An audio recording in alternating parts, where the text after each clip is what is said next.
There won't be a second date, but at least something. You know that joke. And in my case, she'll know about Anki. But because I can't go out on a date with all of you guys, I have to make this video to tell you about the tool that completely changed how I approach language learning. I'm pretty sure that for most of us, our first contact with language learning was in primary school, where we'd have to memorize those huge tables of vocabulary. Soon you'd discover it's best to just cover the part in foreign language and try to guess it. And smarter ones would make flashcards. And you know what? Anki is just a modern version of that, and it makes everything so much more optimal and effective. Anki is a flashcards app with many different features like plugins, community decks, etc. But the most important thing about Anki is the FSRS algorithm, which stands for Free Spaced Repetition Scheduler. It takes guesswork out of studying, so you aren't wasting time on reviewing words that you already know by heart. Let me show you how it works. The horizontal axis is the time, and the vertical one is retention. Usually, you'd learn something here and start to slowly forget it. This is the forgetting curve.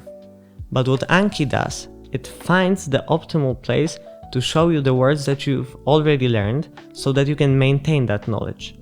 Those points are called reviews. This algorithm uses machine learning, so over time it gets more and more accurate, so you can learn as little as possible while remembering as much as possible. It works both on desktop and mobile. You can either download a pre-made community deck or make one yourself. Here are my two decks. I'm currently studying German and Mandarin. By the way, I really recommend that heatmap plugin. It helps you to stay consistent, and you can also flex like I'm trying to do right now. I'll show you on Mandarin, because honestly, I can't imagine grinding Hanzi without it.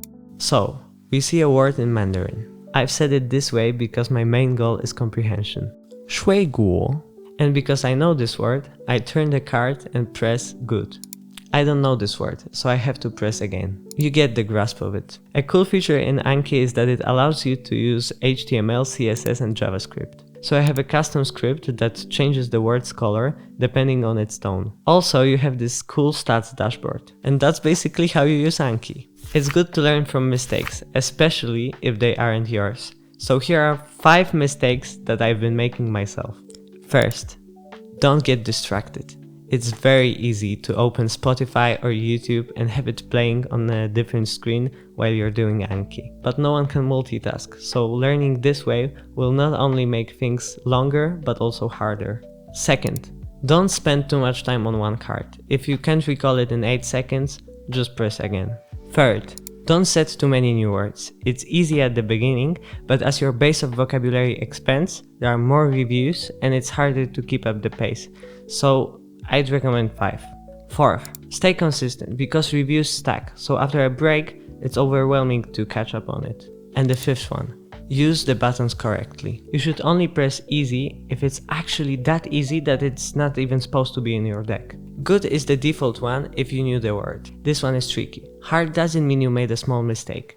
It either means that it took you longer to recall it, or you weren't fully sure about the answer. And you should press again if you made a mistake or couldn't remember it. I'm the #1 biggest Anki glazer. I'm being honest, just ask any of my friends. I've tried to convince them all to start using it. And I hope that this video will allow me to cement that title. And if you have any questions or your own study hacks, don't hesitate to leave a comment or even send me a DM.